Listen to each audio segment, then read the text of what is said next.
I'm Nico and welcome to my channel. This video is sponsored by Rise of Gunpla, the first Bandai shop in France.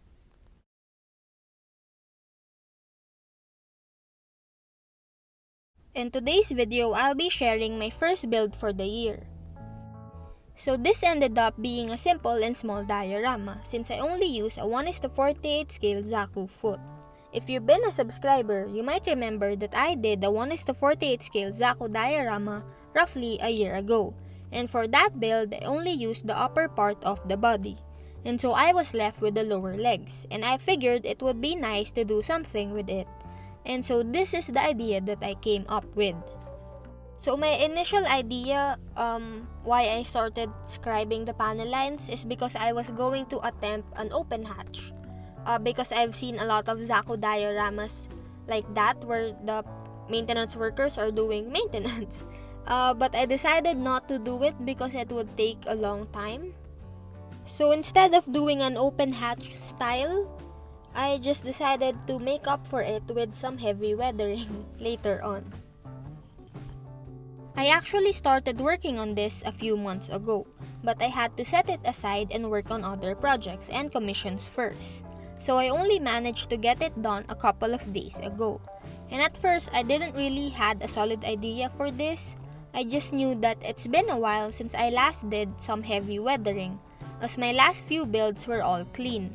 So I started this one thinking that I'll just use it to freshen up my weathering skills and try out some new techniques. But the final idea did not come to me until I was halfway done. I think I've said it a couple of times before, but make sure to always use a fresh new blade when carving out foam like this. It just makes it so much easier and faster for you. For this build, I wanted it to be compact and small enough where I don't have to add a lot of detail and work on the surrounding area on the main kit. I also did not want to use a bunch of materials for this, so I think I ended up doing a 5" by 5" square or something close. So I was able to just use some leftover plate and XPS foam from bigger dioramas.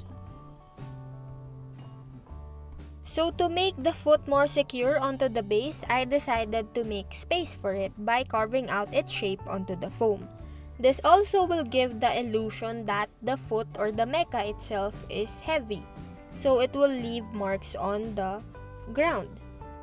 And then I just did my usual way of building up the terrain by carving and cutting away at the foam for a while until I get close to my idea. And if you've been watching a few of my custom build videos or my diorama videos, you'll know that I use a lot of wood glue whenever I start making my dioramas, because I feel like wood glue is just more sturdier and helps the foam actually stick together instead of glue gun or mighty bond. Because glue gun or mighty bond actually just melts the foam. For the Zaku foot itself, I just tweaked some parts. Of course, I removed the seam line first, and then I deepened some lines with my SAB panel liners. And then I also added some small details and battle damage as well.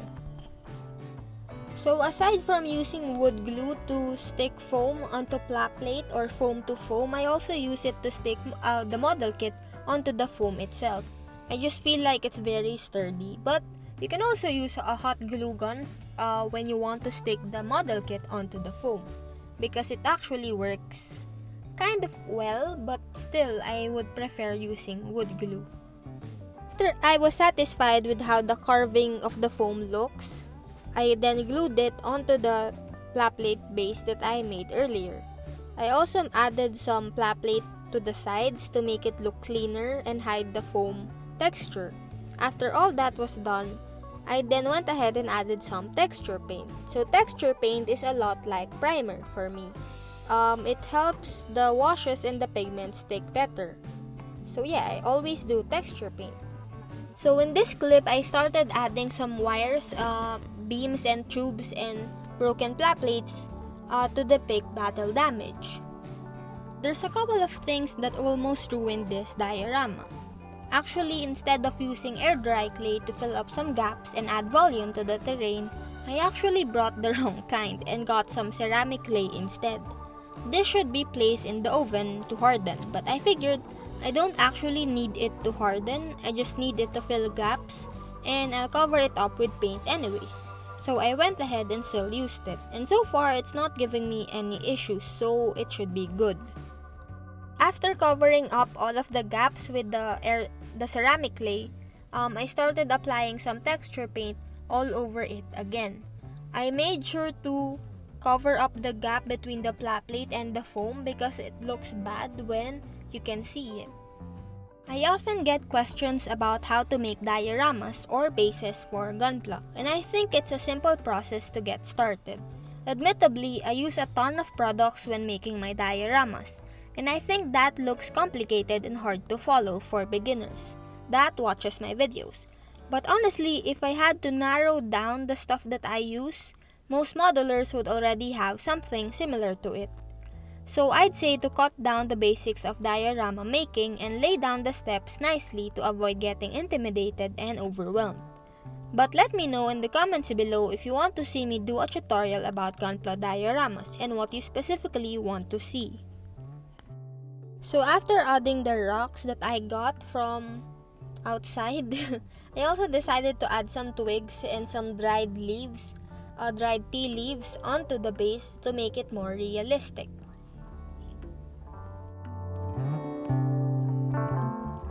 Much like what I usually do with weathered builds like these, I already glued the foot onto the base right from the start. Mostly because there's no point in weathering the model kit, or in this case, the foot separately from the diorama, since you want the two to blend together. So for some people, this is complicated, because how are you going to paint the model kit properly? Well, most guys will turn to the dreaded masking. They'll spend plenty of time painstakingly masking every detail and all that, which I find to be nonsense, because it's so fast to just airbrush the parts as is. Like if there's a bit of an overspray, it doesn't really matter. This is gonna be weathered later on. So if there's an overspray, it will just look like a part of the weathering, or it would be covered up entirely. Plus, if you know how to do pre-shading or you know how to control your airbrush, there should be no problem with airbrushing the model with no masking needed. So for airbrushing this model, I decided to use my Infinity CR Plus from Harder and Steenbeck. And the colors that I chose are 3 different shades of green to show depth and add volume to the model. This will also help with the weathering later on because I don't have to add any discoloration as much. I also did not bother with the custom color scheme since green is already a perfect base color for paint chipping and weathering. And I purposely used a lighter shade of green because I knew this will eventually be worn down by the washes and weathering later on, so it will look darker than what I started with, which basically means it will turn into the right shade of green for the Zaku. For the weathering part of this build, I wanted to go a bit heavy and make it look like the foot has been there for decades. And I've done a couple of similar builds like that, so I kind of have a formula or at least a guide on what to do first, which I'll be sharing on the Patreon version of this video. If you want access to that, do consider becoming a patron at the link below. When I first started with weathering my model kits, I really did not know how to apply paint chipping with a brush, but these days I really love how it looks, and I do prefer using a brush to apply paint chipping. But you have to remember that you still need to use the sponge to apply the paint chipping, especially for some areas. So you can't just choose whether to use sponge or use a brush. You have to use both, so it's a combination to make your paint chipping look more realistic. And also I have a video about that, actually about paint chipping, that you see here. So if you want to see that tutorial, click the link below. So the reason why I don't do weathering as much as I used to is because it really takes a long time, especially because I want to add more and more details every time I look at it. Just like in this one, I spent around 2 to 3 days just adding paint chipping and washes and rust textures and all that. But it really pays off because it looks really nice after you're done. But also because it takes a long time, you really do have to have the patience to sit down and just do very minimal paint chipping or washes all over the model kit, because otherwise it will not look like paint chipping. It will just look dirty and not well thought of. So you have to make sure that you have the patience if you want to do some heavy weathering like this.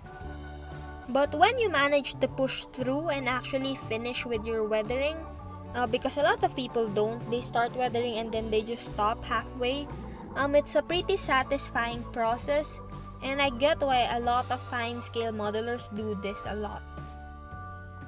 So yeah, I basically just followed what I usually do when I weather something like this, and then in the middle of doing that, an idea came to me. So I wanted to kind of show a story with the build. Since the foot has been sitting there for decades, the locals in the area are already used to it. And I think for teenagers and kids, it would become some sort of hangout spot. And so the first idea was to make some sort of wooden shack or just a bench to sit on. And then the other idea was to add some graffiti and drawings on the Zaku foot itself.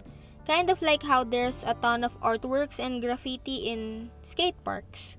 Because I feel like if you're hanging out in a spot with a robot foot, you would draw on it. So I went with that idea. Actually, I was going to do both, but then I forgot to add the wooden shack until it was too late. So I have a ton of references of city and building dioramas, and most of them have graffiti or mural paintings on the side of the walls. And I've been wanting to do one myself for a long time now, so I'm really glad that I got this idea and I got to do it on a Gunpla. So this would be my second time doing freehand painting. The first one I did was on a Gunpla shield a long time ago. And I think the only reason why I didn't do it again sooner is because it takes a lot of time. And also because I did not just want to draw something on a Gunpla kit, even though it's out of scale and doesn't make sense, which is what I did on the first one. But then again, that was just me testing to see if I do know how to freehand paint. So for this one, I wanted to keep the drawing and design in scale, which was easy enough to do since I'm working with the 1:48 scale model kit. Even if the scaling isn't perfect, actually it's not very noticeable, since graffiti and mural art tends to be oversized anyways. So painting on my name actually took me a long time, but I really love how it turned out, and it actually serves as a signature as well. Then after doing a bit of the freehand painting, I went ahead and added some of the other details, like painting the rocks, adding some more washes and pigments, and a bunch of other stuff to bring everything together. Of course, I also had to blend in the graffiti and make it look like it's been there for a while. I decided to apply the still water with a brush first before pouring it, just to make sure that it's sealed and there are no holes. I also decided to add a water element to the build. So a portion of the diorama is a lake with a wooden dock. For the water, I decided against using clear resin since I didn't want to risk it. I've had 2 projects fail when I used resin, and I figured out why and how to prevent it, but again, I just decided to keep it safe and use still water instead. But this also means that I won't be able to make a deep water effect. The Vallejo still water is great, but it could only do 3 to 5 millimeters thick. Of course, you can add more, but it's gonna take at least a couple more days just to get a ½ inch. So it took a couple of days for the still water to fully cure, just because it was raining a bit at that time when I poured it. So instead of just 24 hours, it took, I would say, 2 to 3 days for it to cure. But after that, I decided to add another mural to the foot. And by the way, I will be displaying some of my builds at the upcoming Manila Hobbies and Collectibles Convention this 14th and 15th of this month. I'll be sharing a booth with Thisplay Ink and Hiro Paints, so come say hi if you're attending. So painting the rocks in this way, painting them individually, is actually an idea that I got from watching one of Night Shift's videos. And it's a very time-consuming work, but it actually makes a ton of difference. So I do suggest doing it if ever you build a diorama like this. So I just decided to lower the wooden dock since it should be a lot closer to the water. Next time, maybe I'll give the clear resin another try, but for this build, I'm pretty happy with how the water turned out. It could be better, yes, but I didn't want to take that chance. And then I added a couple more fine details here and there, and that's basically it. Overall, I'm pretty satisfied with how this diorama came out. I like how it looks, and I think you can sense the story just by looking at it. I mean, there's a couple of different things that I would tweak and change, and some areas where I could have paid more attention to and stuff like that. But overall, for a simple build, this turned out okay. So here's the final reveal.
And that's it for today's video. Thanks for watching, and I'll see you soon in the next one. Bye!